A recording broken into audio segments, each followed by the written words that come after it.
আসসালামু আলাইকুম প্রিয় দর্শক, অন্য মঞ্চের আলাপ চাইতায় আপনাদের সকলকে আমন্ত্রণ জানাচ্ছি। পুরো দেশটা কেমন জানি অসুস্থ হয়ে গেছে। 5 আগস্টের সরকার পতনের পর যে বাংলাদেশের মানুষের পতন হয়েছে, এটা কি আপনারা এখন বুঝতে পারেন কিনা? 5 আগস্ট আওয়ামী লীগের পতন হয়নি, 5 আগস্ট শেখ হাসিনার পতন হয়নি, 5 আগস্ট বাংলাদেশের মানুষের পতন হয়েছে। 5 আগস্ট বাংলাদেশের মানুষ হারিয়ে ফেলেছে বাংলাদেশ নামক রাষ্ট্রকে। 5 আগস্ট আনুষ্ঠানিকভাবে দেশের স্বাধীনতা, সার্বভৌমত্ব, নাগরিক অধিকার, আইনের শাসন সবকিছু পশ্চিমাদের হাতে, পাকিস্তানিদের হাতে তুলে দেওয়া হয়েছে। এইখানে সর্বাত্মক ভূমিকা রেখেছে সেনাবাহিনী, বিএনপি, এনসিপি এবং জামাত। আপনারা যারা 5 আগস্ট রাস্তায় ছিলেন, তাদের কি এখন মনে হয় না একবারের জন্যও যে 5 আগস্ট আপনাদের পতন হয়েছে? আপনাদের বাংলাদেশ একটা বিধ্বস্ত, যুদ্ধ বিধ্বস্ত দেশের মতো হয়ে যাচ্ছে, সেটা কি আপনারা বুঝতে পারেন?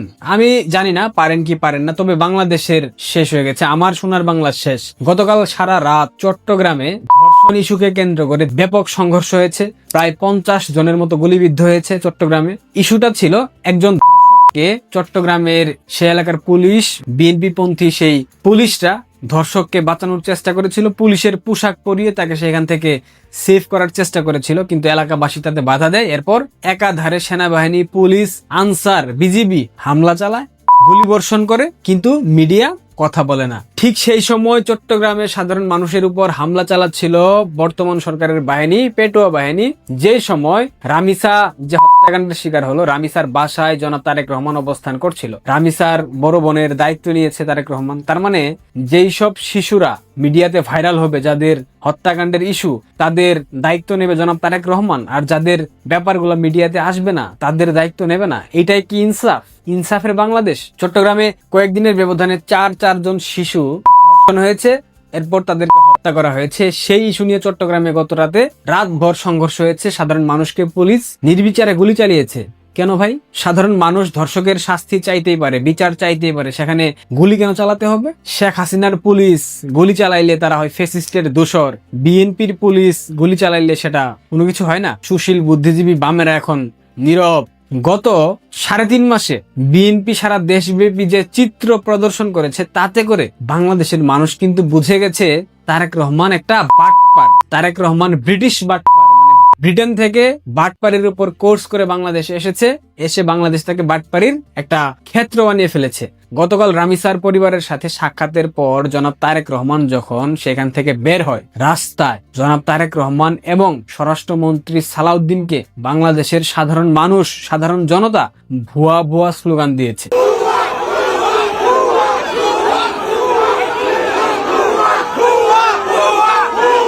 মাত্র 3 মাস, বেশি দিন হয়নি, মাত্র 3 মাসের ব্যবধানে ভুয়া ভুয়া স্লোগান দিয়েছে। চমৎকার না ব্যাপারটা? লাস্ট 1 সপ্তাহে বাংলাদেশের বিভিন্ন নদী থেকে 17টা মরদেহ উদ্ধার করেছে বাংলাদেশ পুলিশ। কি চমৎকার চিত্র! আমার সোনার বাংলা, জনাব তারেক রহমান যা দেখাইলেন আপনি। সবকিছুর শেষ আছে, যেমন শুরু হয় তেমন শেষ হয়। এটারও শেষ হবে, আমরা জানি শেষ হবে, আজ বা কাল শেষ হবেই। মাঝে মধ্যে ভাবি, এটা কি আসলেও একটা রাষ্ট্র নাকি একটা মৃত্যুপুরী? প্রতিদিন অসংখ্য খুনের ঘটনা বাংলাদেশে ঘটছে। কেন জনাব তারেক রহমানের সরকার নিরসন করতে পারেন না? যদি না পারেন, দায়িত্ব ছেড়ে চলে যান। আপনাকে তো বলেনি কেউ দায়িত্বে বসে থাকেন, কিন্তু রাষ্ট্র পরিচালনা করতে পারবেন না। আজকে নাসিরউদ্দিন পাটোয়ারি এই টুকাই ঝিনাইদহ হয়ে গিয়েছিল, সেখানে বিএনপি নেতা কর্মীরা তাকে ডিম নিক্ষেপ করেছে, তারপর তাকে আবার উত্তম মধ্যম দিয়েছে, কিল ঘুষি উপরে নিচে সব জায়গায় দিয়ে দিয়েছে, একদম জায়গা মতো দিয়ে দিয়েছে। একটা অসভ্য, অশ্লীল, ওরা না অনেক ক্ষমতা, এখন পারলে বিএনপি কে কিছু করে দেখাক, আমরাও দেখি। একটা ডায়লগ মনে পড়তেছে, আমাকে মেরো না, এ বুকে হাদি আছে, এ বুকে হাদির বসবাস। নাসিরউদ্দিন পাটোয়ারির উচিত ছিল এই ডায়লগটা দেওয়া, তাতে করে হাদির প্রেমে যারা মগ্ন, হাদির প্রতি যারা আসক্ত, তারা অন্তত পক্ষে নাসিরউদ্দিন পাটোয়ারির কোনো কিছু করতো না, তাকে মারতো না, তার গায়ে হাত তুলতো না, তাকে সেভ করে সেখান থেকে বের করে দেওয়ার একটা চেষ্টা করতো, কিন্তু নাসিরউদ্দিন পাটোয়ারি সেটা করেনি। আর একটা গুরুত্বপূর্ণ কথা, বাংলাদেশের এই ধর্ষণ ইস্যুকে কেন্দ্র করে সামাজিক যোগাযোগ মাধ্যমে একটা স্ট্যাটাস ভাইরাল হয়েছে। আমি স্ট্যাটাসটা দেখলাম, দেখার পর আমার খুব ভালো লেগেছে। যদিও এটা বিচার বহির্ভূত কাজ, এটাকে আইনিভাবে সমর্থন করার কোনো সুযোগ নেই, কিন্তু বাংলাদেশের বর্তমান প্রেক্ষাপটে ধর্ষণ যেভাবে বেড়ে যাচ্ছে, সেই জায়গায় সরকার যদি কোনো প্রকার কঠোর অবস্থানে না যায়, সেক্ষেত্রে যে স্ট্যাটাস আমি দেখলাম এটা যৌক্তিক। আমি পরে শোনাই। আমি দ্বীপ বিকৃত মস্তিষ্কের লোকজনের উদ্দেশ্যে একটা কথা বলে দিতে চাই। যদি ঢাকায় বাসাবো, খিলগা, শাহজাহানপুর, মতিঝিল, ভাটারা, বসুন্ধরা, উত্তরায় কোনো শিশু রামিসার মতো নির্যাতিত হয়, যদি এই ঘটনার পুনরাবৃত্তি হয়, বাংলাদেশের আইন যেমন তেমন, একটা কথা মনে রেখো, আমি তোমাদের খুঁজে বের করে নৃশংসভাবে সবার সামনে গুলি করে হত্যা করব। স্ক্রিনে যে ছবিটা দেখতে পাচ্ছেন তার নাম দীপ, তিনি এই স্ট্যাটাস দিয়েছেন। এইটা মোটামুটি সামাজিক যোগাযোগ মাধ্যমে ভাইরাল হয়ে গেছে।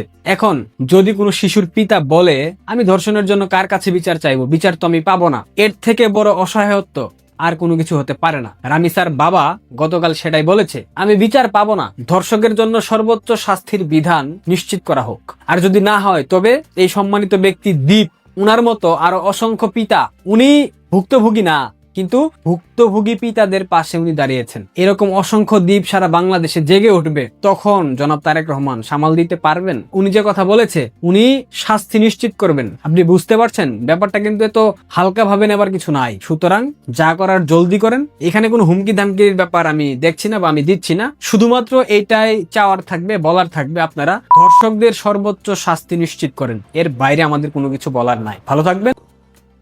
ব্যানার এবং হেডলাইন দেখে হয়তো চিন্তা করছেন আপনারা, বা অনেকে হয়তো ব্যাপারটা জানেন, অনেকে হয়তো জানেন না, যে শেখ হাসিনা কলকাতায় আসছে। হ্যাঁ, খবরটা 99% শিওর শেখ হাসিনা কলকাতায় আসছেন। আর আপনারা চাইলে যে কেউ ভিডিওটা সেভ করে রাখতে পারেন। কথাগুলো মিলে কি না, আমার আজকের কথাগুলোর সাথে বাকি অংশ সবগুলো মিলে কি না, এটা ভিডিও সেভ করে রাখতে পারেন। এটা 1 দিন, 2 দিন, 7 দিন, 10 দিন বা 1 মাসের ভেতরে মিলবে তেমন না। তবে আগামী 6 মাস, ডিসেম্বরের ভেতরে পর্যন্ত আমার কোন কোন কথাগুলো মিলে, কত % মিলে, আপনারা এটা দেখার জন্য হলে ভিডিওটা সেভ করে রাখতে পারেন। তো আপনারা এখন প্রশ্ন জাগতে পারে, হঠাৎ করে দিল্লিতে এত ভালো অবস্থানে আছেন, সেখান থেকে কলকাতায় সিকিউরিটির কি বা এই সেই। এটা হচ্ছে আপনার কলকাতাতে আসার জন্য কলকাতার লোকজন, কোটি কোটি লোক আশা প্রকাশ করছেন, কোটি কোটি লোকের দাবি যে উনি কলকাতায় এসে থাকুক, উনি কলকাতা থেকে ঘুরে যান। আচ্ছা, একটা কথা চিন্তা করেন তো একটু আপনারা, শেখ হাসিনা কলকাতায় আসলো আর বর্ডার এরিয়ায় উনি এসে দাঁড়ালো দিনের বেলা, ধরেন 10টা, 11টা, 12টার দিকে, আর পেছনে লক্ষ লক্ষ লোক জয় বাংলা ধ্বনি দিচ্ছে। এপারে আমাদের বাংলাদেশের এপারের এই যে বর্ডার গার্ড, সেনা বা বাকি যেসব লেংটু পংটু আছে, ওদের অবস্থাটা কি হবে? ওদের অবস্থাটা কি হবে একবার কি চিন্তা করছেন? এবং আপনারা অনেকেই যারা এখনো সন্দেহ প্রকাশ করছেন যে শেখ হাসিনা বাংলাদেশে আসবেন কিনা, 6 মাসের কথা বলেছেন, অনেকে বলছেন যে ডিসেম্বর পর্যন্ত। তো আমার মনে হয় কি জানেন, ডিসেম্বরের আগেই চলে আসবেন। জুলাই আগস্ট চলে আসতে পারেন উনি বাংলাদেশে। কারণ উনি যে বাংলাদেশে আসবেন, এটার সৎসাহসটা কিরকম দেখেন। গত 2 বছর যাবত, 2 বছর না হলো 21 মাস যাবত তো ইন্ট্রিম গভর্নমেন্ট, বাংলাদেশের যে লেংটু পুংটুরা, এরপরে এখন আবার আমাদের কাঠ ভাইয়া, ওনারাও শেখ হাসিনাকে ফেরত চাচ্ছেন, যে ভারতকে বলছেন ফেরত দেন, ফেরত দেন। তো শেখ হাসিনা ওই দিন কি বলছেন, আমাদের নেত্রী কি বলেছেন, যে বিমান পাঠাও, পাসপোর্ট পাঠাও, জেল ঠিক করো, কোন জেলে রাখবে, আমি আসছি। তো বিএনপির গভর্নমেন্টে যদি সৎসাহস থাকে, বলুক না যে ঠিক আছে অমুক ফ্লাইটে আপনাকে নিয়ে আসবো, আসেন, জেলখানাও রেডি, আপনাকে এনে ঢুকাবো। সৎসাহস যদি থাকে ঢুকাইতে বলেন না, আনতে বলেন। উনি তো সরাসরি বলছে। যদি এখন বিএনপির গভর্নমেন্ট যদি বলে যে হ্যাঁ আমরা বিমান দিছি, আপনার পাসপোর্টও ফেরত দিলাম, কিন্তু আপনি দেশে আসছেন না, আপনি তো আসবেন না, তাহলে একটা কথা আছে। কিন্তু উনি তো টেক্কা খেলে দিলেন যে জেলখানাও রেডি করো, বিমান পাঠাও, পাসপোর্ট দাও, আমি আসতেছি বাংলাদেশে, কোনো সমস্যা নেই, তোমরা আমার চাইতে হবে না, তো ভারতের কাছে চাইতে হবে না, আমি আসবো, আমাকে এই জিনিস দিয়ে দাও, আমি আসছি বাংলাদেশে, যেদিন চাইবা সেদিনই চলে আসবো। এই সৎসাহস দেখানোর মতো সাহস শেখ হাসিনা ছাড়া, জননেত্রী শেখ হাসিনা ছাড়া আর কারো নাই, বঙ্গবন্ধু কন্যা শেখ হাসিনা ছাড়া আর কারো নাই। যে কথাটা বলছিলাম, যিনি কলকাতাবাসীর, কলকাতার বাঙালিদের মধ্যে একটা ভাইব তৈরি হয়ে গেছে শেখ হাসিনাকে আনবে। এবং এখানে এখন দেখেছেন যে বিজেপির যে শুভেন্দ্র অধিকারী, তিনিও রিকোয়েস্ট করেছেন শেখ হাসিনাকে যে আপনি কলকাতাতে এসে থাকেন, বাঙালিদের মাঝে থাকেন, এইখান থেকে প্রতিদিন প্রয়োজনে বর্ডার দেখেন। এমনও তো হতে পারে শেখ হাসিনা এসে শুভেন্দু অধিকারী সহ বর্ডার এরিয়া ভ্রমণ করছে, লক্ষ লক্ষ লোক ফুল ছিটাচ্ছে আর জয় বাংলা ধ্বনি দিচ্ছে, আর এপার থেকেও আসছে। কলকাতার ম্যাক্সিমাম জায়গায় আপনার এই যে আমাদের ফরিদপুর, তার বিভিন্ন জায়গায় যেগুলো আগে হিন্দু অধ্যুষিত এরিয়া ছিল বাঙালি, এরা অনেকেই জীবন ভয়ে ওখানে চলে গেছে দশকের পর দশক ধরে। ওরা সবাই আছে, ওদের সবার কাছেই শেখ হাসিনা হচ্ছে যে সবচেয়ে জনপ্রিয় পৃথিবীতে। ওরা ওই ভগবান, আল্লাহ ভগবান যেটা বলেন, ওইটার পরে শেখ হাসিনাকে ওরা সবচেয়ে প্রিয়, সবচেয়ে নিরাপদ স্থান মনে করে। তাদের সবার ইচ্ছা। এবং শেখ হাসিনা যেদিন কলকাতায় পাড়া দিবেন, আমার মনে হয় কলকাতার রাস্তাঘাট সমস্ত কিছুতে মানুষের গগনবিদারী চিৎকার থাকবে আর ফুলের পাপড়ি থাকবে। এবং ওনার কলকাতা আসাটা আগামী মাসে জুনের যে কোনো সময় উনি কলকাতাতে আসবেন, এতটুকু শিওর হওয়া গেছে, এটা 100% শিওর হওয়া গেছে। হ্যাঁ, এখন আপনারা তো বলতে পারেন আমাদের অনেক নেতা বলে নাই, ওই নাই সেই নাই। ভাই, কে কারে বললো, কে কারে খবর দিল তা জানি না। আমার কাছে যতটুকু গ্যারেন্টেড খবর পেয়েছে আমি ততটুকু বললাম আপনাদেরকে। আর বাংলাদেশে ফেরার জন্য আপনারা যেটা হয়তো চিন্তা করছেন আসলে কিভাবে ফিরবে বা কেমনে ফিরবে, কেন ফিরবে বাংলাদেশে, তাতে আপনাদের যদি দু একটা কথা বলি তাহলে হয়তো আপনারা একটু ভালোভাবে বুঝবেন যে কত দ্রুত জননেত্রী শেখ হাসিনা ফিরছে। আপনাদের নিশ্চয় মনে আছে আরব স্প্রিংয়ের পর মিশরের যে ব্রাদারহুডের কথা মনে আছে, এই আমেরিকাই করাইলো আরব স্প্রিং, ব্রাদারহুড জিতলো, জিতাইসা কি করলো তারা, সেই জঙ্গি উৎপাত, এদের তো জঙ্গি, ওখানেও জঙ্গি, এই জঙ্গি উৎপাত বেশি দিন টিকলো না। ব্রাদারহুডের নেতা কোথায় গেলেন? জেলে গেলেন, ফাঁসি হয়ে গেল, সব কিছু। এরপরে সেনা শাসন আসলে এখনো যে মুরসি আছে। ঠিক বাংলাদেশের পরিস্থিতি একটু চিন্তা করেন। আমেরিকা চুক্তি করেছে, ওই করেছে, সেই করেছে, কিন্তু এই চুক্তি করলে কি হবে? চুক্তি তো করছে, আমার সেন্ট মার্টিন নিবে, বন্দর নিবে, অমুক নিবে, তমুক নিবে, কিন্তু আমেরিকাও ভালো করে জানে যে জনগণের সমর্থন যদি না থাকে, প্রপার যদি কারো যে কন্ট্রোল করতে পারে এরকম লোক না থাকলে তারা এগুলো নিতে পারবে না। শুধু তাদের ভুল ভেঙে গেছে।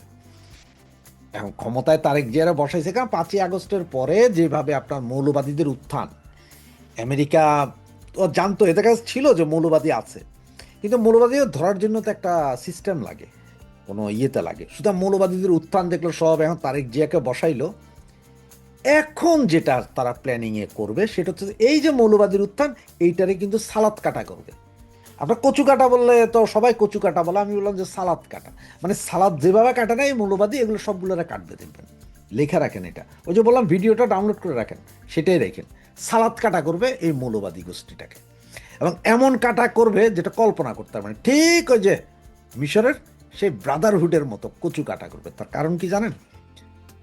ইন্ডিয়া বলতেছি, সরি, আমেরিকা বুঝতে পারছে যে এইখানে আমি এই চুক্তির বলে এগুলো পাই আর না পাই, কারণ শেখ হাসিনা ছাড়া অন্য কেউ এই দেশ কন্ট্রোল করতে পারবে না, বা অবস্থা এতই জটিল।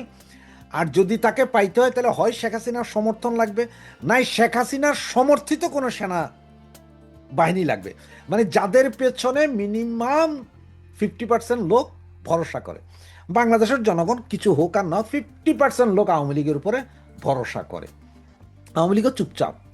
এই যে এখন হঠাৎ করে দেখতেছেন যে হামে শিশু মারা গেল প্রায় 1100-1200 মতো, এরপরে গত এক সপ্তাহ ধরে দেখতেছে যে প্রতিদিন ধর্ষণ, প্রতিদিন, আজকে এখানে তো কালকে এখানে, পরশু এখানে, একটা না যাইতে আরেকটা। আর সবচেয়ে মজার বিষয় দেখেন, গতকাল রাতে চট্টগ্রামের বাকুলিয়াতে ধর্ষণ, আজকে আবার 2টাকে ধর্ষণ, 2 শিশুকন্যাকে ধর্ষণ। এই সমস্ত অবস্থা নিয়ে জনরোষ, তিনজন মন্ত্রী, গতকালের প্রধানমন্ত্রী সহ বাকি 2জন মন্ত্রী, টোটাল 3জন মন্ত্রী গেল রামিসার বাড়িতে, সেইখানে ওনারা ঘেরা হয়ে পড়ে গেল। সেইখানে তাদেরকে ভুয়া গদিচার পাবলিক ইয়ে করতেছে। কালকে সারা রাত গন্ডগোল চলছে চিটংয়ে, আজকে আবারও 2টা শিশুকন্যাকে ধর্ষণ। এছাড়াও প্রতিদিন লাশ পাওয়া যেতেছে, মানুষের সেন্টিমেন্ট উঠতেছে।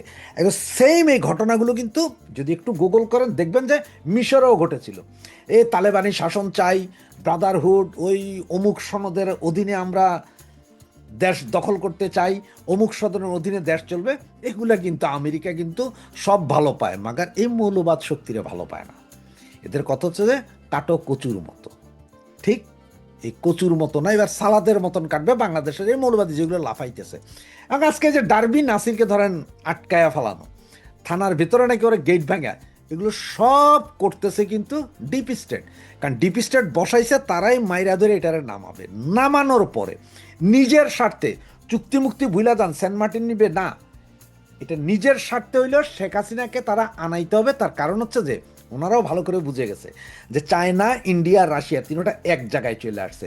আর বাংলাদেশের যদি এই অবস্থা থাকে তাহলে ওনারা আমসালা দুইটাই হারাবে। তা বাংলাদেশ হয় চায়নার দিকে চলে যাবো গা, আর ইন্ডিয়ার দিকে গেলে। সুতরাং শেখ হাসিনার সাথে একটা নেগোসিয়েশন করতে চাচ্ছে যে ঠিক আছে রে বাবা, আগের মতন যে যেমনি আছে থাকুক, আমরাও থাকি। ওরা এমনি এমনি আপনাদের এই যে 50টা আমেরিকান পতাকা দেওয়া রিক্সা আইনে এখানে দেয় নাই, এ সব এখন নাটকবাজি হইতেছে। একদিকে নাটকবাজি, অন্যদিকে এই আমেরিকাই করাচ্ছে। কিন্তু যাই বুঝবেন, পাবলিকের সেন্টিমেন্ট গ্রো করা, পাবলিকরে দিয়া খেপানো, মন্ত্রীদেরকে আটকায়া মিছিল, এগুলো সব আমেরিকা এগুলো করাচ্ছে। তার কারণ হচ্ছে যে কচু কাটা, সালাদ কাটা করতে হবে মৌলবাদী দিকে। কারণ আমেরিকা আইএস থেকে শুরু করে সবাইরে দেখে ফেলছে না, এগুলোরে কচু কাটা না করলে, না করলে যে ওই যে রাশিয়া, চায়না, ইন্ডিয়া এক হইয়া যে এই জায়গায় যে একটা দখল নিবে, এটা আমেরিকা ভালো করেই বুঝে গেছে। যার কারণে ওদের এখন শেখ হাসিনার সমর্থন দরকার। আমেরিকার প্রচণ্ড প্রয়োজন এখন শেখ হাসিনার সমর্থন, এবং এই আমেরিকাই যা করেছিল তাই আনবে। ঠিক হয়েছে বললাম, আরব স্প্রিংয়ের সময় সেখানকার গভর্নমেন্ট ফেলে মুরসিরে আনছিল, মুরসিরে 1 বছরের মাথায় উল্টা লটকায়া জেলখানায় ঝুলাই দিয়া তার গ্রুপ শেষ করে দিছে। সেম অবস্থা বাংলাদেশও করছে। কারণ আমেরিকা জানতো যে বাংলাদেশও মৌলবাদী আছে, কিন্তু শেখ হাসিনার আমলে এমন ছিল এরা বাইরে দিতে পারতো, কিন্তু ভিতরে ভিতরে খোকলা করতেছিল। এইটা একটা আমেরিকার ভয় ছিল, যার কারণে তো শেখ হাসিনাকে সরাইলো, মৌলবাদীদের পুরোটার দুনিয়ারে দেখাইলো। এখন হচ্ছে যে কচু কাটার করার সময়। তবে বাংলাদেশে যদি ওনারা বাংলাদেশের উপর ভর করে যদি চায়না, ইন্ডিয়া বা রাশিয়া এদের দিকে চোখ দিতে হয়, তাহলে ওনাদের কাছে শেখ হাসিনা ছাড়া দ্বিতীয় কোনো অপশান নাই। কারণ শেখ হাসিনার মতো এত জনপ্রিয়, এত বিশ্বস্ত জনগণের আর কেউ নেই। এই জন্যই বলছি শেখ হাসিনা খুব দ্রুতই ফিরবে, আগস্ট সেপ্টেম্বর ফিরে যেতে পারে। ওই যে কলকাতাতে একবার একটু চিন্তা করেন তো, যেদিন কলকাতায় গেল, এরপরে কলকাতা থেকেই বলবে যে পরশুদিন বর্ডার এরিয়া ভিজিট করবো, অমুক অমুক গ্রাম, যেগুলো একদম বাংলাদেশের লাগোয়া, মানে 1 হাত 1.5 হাত জায়গার মধ্যে লাগোয়া। ওইসব জায়গায় যখন শেখ হাসিনা যাবে, কত লক্ষ লোক ওই পারে থাকবে, কত লক্ষ লোক এই পারে থাকবে। এই জয় বাংলা, জয় বঙ্গবন্ধুর ধ্বনি শুনে বাংলাদেশের কত হাজার লোকের আপনার কোভিড, 110 ডিগ্রি জ্বর হয়ে যাবে, সেটা একটু চিন্তা করেন এবং ভাবতে থাকেন যে এই মুহূর্তে বাংলাদেশে যা হচ্ছে সেগুলো কি হচ্ছে, কেন হচ্ছে, কিভাবে হচ্ছে। জয় বাংলা, জয় বঙ্গবন্ধু। আসসালামু আলাইকুম রহমতুল্লাহি ওবরকাতুহ। সম্মানিত দর্শক, বাংলাদেশের প্রেক্ষাপটে এখন সবচেয়ে আলোচিত বিষয় হলো মব। আমাদের রাষ্ট্র ব্যবস্থা, সমাজ ব্যবস্থা, প্রশাসন, আমলাতন্ত্র, বিচার ব্যবস্থা, দৈনন্দিন জীবন, প্রেম, ভালোবাসা থেকে শুরু করে আরও অনেক কিছু তছনছ হয়ে যাচ্ছে মবের আতঙ্কে। মব এখন এমন একটা পর্যায়ে পৌঁছে গেছে, এটি ইবলিশ শয়তানের চাইতেও ভয়ঙ্কর।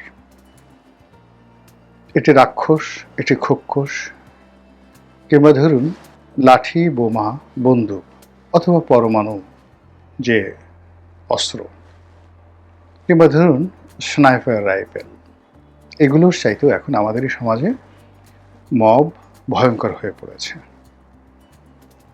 মব করে ধর্ষণ করা হচ্ছে, মব করে বাড়িঘরে আগুন লাগানো হচ্ছে, মব তৈরি করে কৃষকের গরু ছাগল লুণ্ঠন করা হচ্ছে। এই মব একটি মানুষকে পশুর পর্যায়ে নামানো হচ্ছে। এই মব কে শুরু করলো, কিভাবে করলো, এগুলো পুরনো ইতিহাস আপনারা সবাই জানেন। এ কাসুন্দি ঘেটে কোনো দরকার নেই। এখন যেটি দরকার, যে কোনো মূল্যে এই মব বন্ধ করতে হবে। যখন বিএনপি সরকার এলো, প্রথম কয়েকদিন এই মব বেশ স্বয়ংক্রিয়ভাবে বন্ধ ছিল, সরকারের কিছুই করতে হয়নি। কিন্তু সাম্প্রতিক সময় এটি যে কোনো কারণে হোক বেড়ে গেছে। সব খবর আসছে না, কিন্তু যেগুলো আসছে ছিটে ফোটা, এতে করে যেটা হচ্ছে যে ইউনূস জমানাতে মব ছিল টার্গেট ওরিয়েন্টেড। একটা নির্দিষ্ট গোষ্ঠী তার প্রতিপক্ষের বিরুদ্ধে মব করত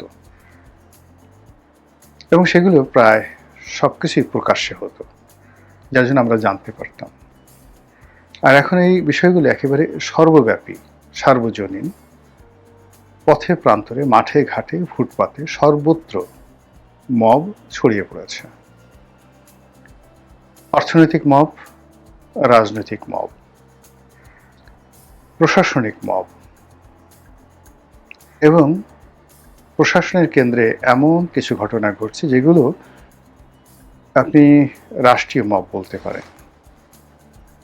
যেমন দেখা গেল বিএনপি ক্ষমতায় আসার পরপর বেশ কয়েকটি রাষ্ট্রীয় ব্যাংকে জিএম পর্যায়ের, ডিজিএম পর্যায়ের বা যারা সিবিএ করে তারা মব করে এই যে ইউনূস জামানাতে যারা ভালো পোস্ট এবং পোর্টফোলিওতে ছিলেন, সেটা চেয়ারম্যান হিসেবে, তারপর ম্যানেজিং ডিরেক্টর হিসেবে, ডেপুটি ম্যানেজিং ডিরেক্টর হিসেবে, এই পদগুলোকে মব করে মানে খালি করা ফেলা হয়েছে এবং সেখানে নিজেদের লোক বসানো হয়েছে। বাংলাদেশ ব্যাংকে যে মব হয়েছে, নজিরবিহীন মব, এখনো পর্যন্ত সেই মবের যে ধাক্কা ব্যাংকিং সেক্টর সামলে উঠতে পারছে না। বাংলাদেশ ব্যাংকের যে গভর্নর, এটি অত্যন্ত সম্মানের একটি পদ, মর্যাদা একটি পদ, যেখানে প্রাইভেট ব্যাংকের এমডি যারা আছেন তারা মনে করেন যিনি বাংলাদেশ ব্যাংকের গভর্নর তিনি আমাদের চেয়ে যোগ্যতম, লেখাপড়া জানা মানুষ, শিক্ষিত, সম্ভ্রান্ত এবং ক্ষমতাধর ব্যক্তি।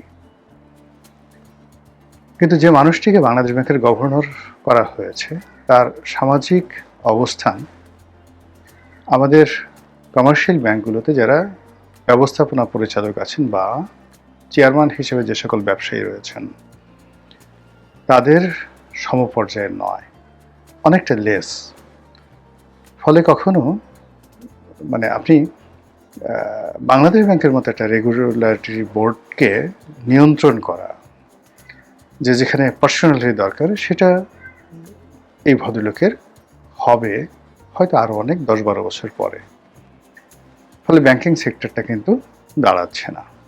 বাংলাদেশ ব্যাংক থেকে যা কিছু আসছে কেউ শুনছেন, আর বাংলাদেশ ব্যাংকের যারা ডিপ্টি গভর্নর, এক্সিকিউটিভ ডিরেক্টর বা জেনারেল ম্যানেজার আছেন তারা এই মবের মাধ্যমে সৃষ্ট এই গভর্নরের যে পদটির প্রতি শ্রদ্ধা, ভালোবাসা, আনুগত্য অন্তঃস্থল থেকে দেখাতে পারছেন না। জাস্ট এটা একটা উদাহরণ দিলাম। সিমিলারলি মানবাধিকার কমিশন, গুম কমিশন এবং দুর্নীতি দমন কমিশন তছনছ হয়ে গেছে।